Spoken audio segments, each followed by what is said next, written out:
pogromu. Ja zupełnie nie wiedziałem,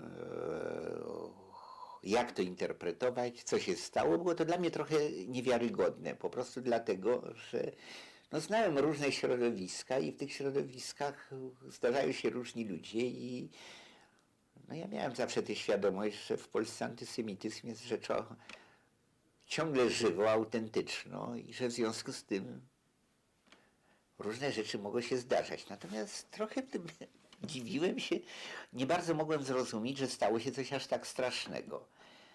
Na sprawy tego rodzaju to ja od dawna związane z antysemityzmem u mnie w domu i ja tym samym bardzo reagowaliśmy gwałtownie, po prostu ze względu na takie poczucie tego rodzaju zagrożenia, które polega na tym, że było dużo przyjaciół rodziny, ludzi pochodzenia żydowskiego. To akurat tak się składa, że to nie byli Żydzi, tylko to byli Polacy.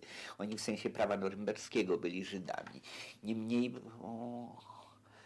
zarówno w czasie okupacji niemieckiej oni byli zagrożeni jako Żydzi, jak i każdy antysemita, który miał koncepcję, żeby dokuczyć Żydowi, czy go dyskryminować, czy coś takiego, godził naszych przyjaciół po prostu, bo uważał ich za Żydów, a skądinąd u mnie w domu się uważało, że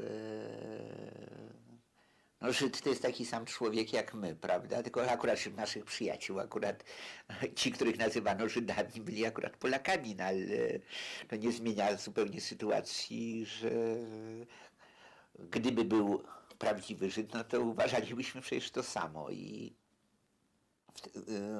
w rezultacie u nas w domu się dosyć tak nerwowo reagowało na takie wszelkie sytuacje związane z antysemityzmem, o czym świadczy głowa mojej siostry rozwalona właśnie przez bojówkarzy z obozu narodowo-radykalnego przed wojną. Ukrywali się zresztą u nas w domu przyjaciele rodziców, byli ukrywani, czy przyjaciółka mojej siostry. I to z tym, że przy tej całej orientacji, wiedzy i tak dalej, ja nie wiedziałem, że stało się coś strasznego, ale zupełnie nie miałem do tego innego stosunku poza wstrętem do tego, przerażeniem jakimś. I właściwie wiele lat minęło nim, bo to już było chyba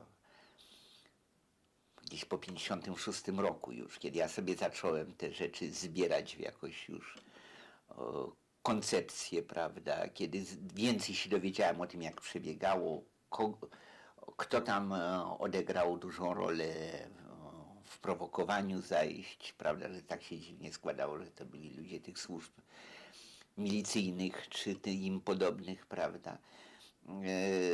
To, że to było w tym okresie akurat, to też dosyć jest znamienne, bo koncepcja, którą bodajże Korboński chyba pierwszy wypowiedział, że głównym celem zajść kieleckich było skompromitowanie w związku ze zbliżającymi się wyborami, kompromitacja na zachodzie Polski jako kraju przeżartego hitleryzmem, prawda? To myślę, że to jest słuszna koncepcja, ale wtedy, kiedy to się działo, to miałem wyłącznie emocjonalną na to reakcję.